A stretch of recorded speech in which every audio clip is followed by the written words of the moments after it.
ده احلى واسهل عشاء او فطار او حتى طبق جانبي على الغدا. سهل جدا وبسيط، ودي احلى طريقة واسهل طريقة للبوريك التركي.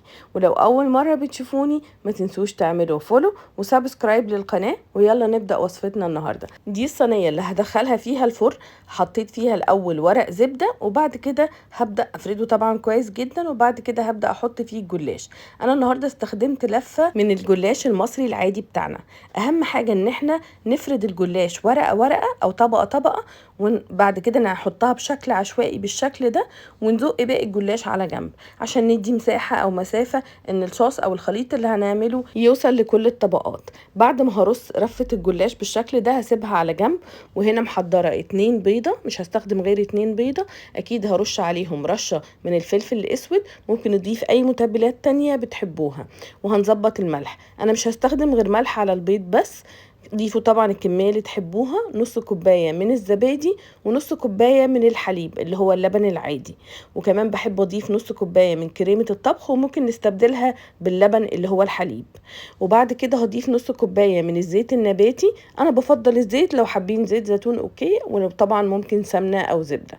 هنخلط كل الخليط ده مع بعضه كويس جدا بالمضرب اليدوي عادي، لحد ما كل المكونات تمتزج مع بعض كويس قوي.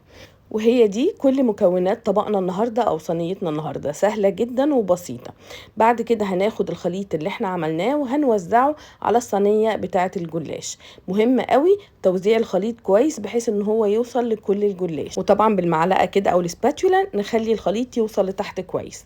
هستخدم سمسم من على الوش، ممكن نضيف حبة البركة او المتبلات اللي بتحب تضيفوها. وكمان بحب اضيف انا حاجة من عندي، جبنة موتزاريلا. دي مش في الوصفة بس بتدي طعم حلو قوي. هضيف الجبنه الموتزاريلا، ممكن تشيدر او اي نوع تاني متوفر عندنا او بنحبه.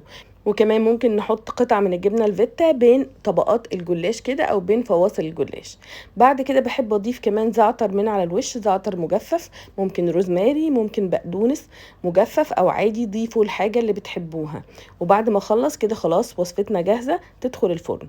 هدخلها الفرن على درجه حراره 180، الرف وسط. طبعا الفرن مفتوح من تحت، هتاخد حوالي 40 دقيقة بالكتير. ولما تخرج هنشيلها ونقطعها ونقدمها. وصفة سهلة جدا وبسيطة وطعمها خطير، وكمان تنفع لللانش بوكس للولاد لما بيحبوا يغيروا. هتطلع حلوة جدا جدا. جربوها ومتأكدة هتحبوها ومتأكدة هتعجبكم.